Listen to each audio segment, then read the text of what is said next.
Shalom. This is the second video about Kippot and Yarmulkah. If you want to watch the first one on YouTube that I made, it's Jewu, Jewu, the letters, and then leave a space, 82. And that'll give you the introduction to Kippah or Yarmulkah. And this is going to go a little more in depth.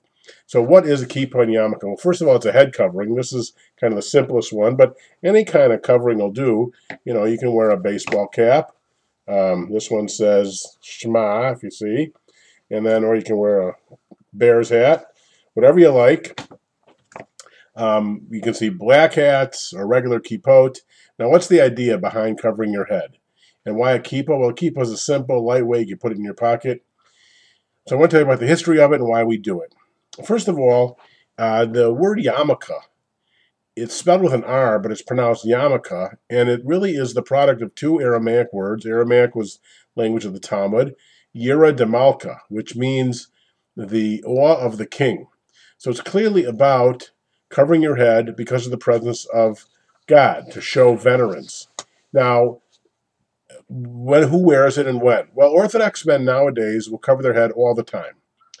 Conservative men are supposed to cover their head when they eat, pray in the synagogue, and Reform men, more and more, their Reform synagogues are offering kippot as an option. Originally, they were pretty much prohibited in Reform synagogues. When I was growing up, nobody wore them. And nowadays, you also see women covering their heads wearing kippot. Some women wear hats or doilies, and that's for a different reason. It has to do with modesty. But the women wearing kippot are wearing it for the same reason that men do.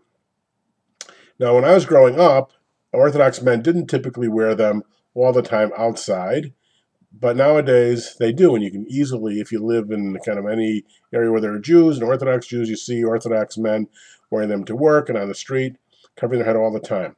And that shows kind of a long historic development about wearing it, where some of the sources say that it's optional, but more and more they're emphasizing the sources going way back that say that it's required. In fact, Avad Yosef said that the reason, who is a halakhic authority, you should wear a kippah to show affiliation with the observant community. The Talmud says you should cover your head in order the fear of heaven may be upon you. That's where you get the idea of Yira de Malka. And a rabbi in the Talmud never walked 4 cubits, 2 meters, with his head uncovered. And he explained, because the divine presence is always over my head. Now, the Shulchan Aruch, which is the code of Jewish law from the 16th century, the Jewish men are strongly recommended to cover their heads, and quoted that passage from the Talmud, and it's described there as honoring God.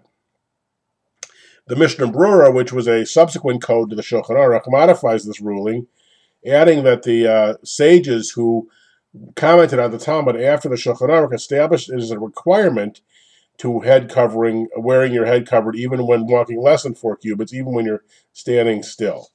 And so clearly the trend in the traditional Jewish world, the Orthodox world, has been more and more to cover your head. The Vilna Gaon, for example, the leader of the non-Hasidic Orthodox Jewry, one time said you can make a bracha without a kippah, since it was only an exemplary attribute. However, that view has been suppressed by others. Now, it's interesting, in the history of Reform, the mid-19th century, reformers led by Isaac Weiss completely rejected the kippah after an altercation in which his kippah was knocked off his head. Interesting story. In the Middle Ages, the distinctive Jewish headgear was a Jewish hat. And today you can see not these kind of hats. You can see big black fedoras that a lot of Orthodox men wear. In the 19th century, rabbis often wore the scholar's cap, which is really like a Chinese skull cap. If you can, you can probably picture that in your head. But religious Zionists and most modern Orthodox Jews and conservative Jews and the Reformed Jews who wear kippot often wear knitted or crocheted kippot. There's all kinds of designs now. You can find them with your sport team, your favorite sport team, or superheroes, or basketballs, or whatever. And some yeshivas have banned those kind of kippot because they say they're not, in good taste. Cartoon characters, and there's a cute special baby kippah with little strings you can attach for the bris. Women kippot are more feminized. A very interesting classic story of how the kippah worked its way into kind of modern American history. There's a very famous story about a Jewish chaplain in World War II who, this was in the 1983 Beirut barracks bombing. I'm sorry, not World War II, where Chaplain Arnold Resnikoff used his kipah to wipe blood off a injured Marine, and the Catholic chaplain, George Picarelli, tore off a piece of his uniform to let Rabbi Resnikoff have a kipah. And because of that story, it was so moving that even though originally the military code forbade wearing hats indoors, uh, the law was changed. The Religious Land Use and Institutionalized Persons Act of 2000 upheld it as constitutional that Orthodox Jewish prisoners could be accommodated in their desire to wear a kippah. There was a religious apparel amendment in 1997 which allowed men to wear kippot in certain circumstances. President Reagan, telling the story of the camouflage kippah, used it in his keynote address to a convention in 1984, Jerry Falwell. So there's a lot of history to this. Now, the word kippah actually just means covering, and that's why we have the story there about the word use of kippah is just really a covering. So I think that tells you a little bit more about it. Basically, if you see a man walking down the street wearing a kippah, he's an Orthodox Jew. If he's wearing a big black fedora, he's an Orthodox Jew. Now, there's also kind of fur shtreimels, they call them, the Hasidic men, except for Lubavitch, wear on Shabbat and holidays, which is another kind of head covering.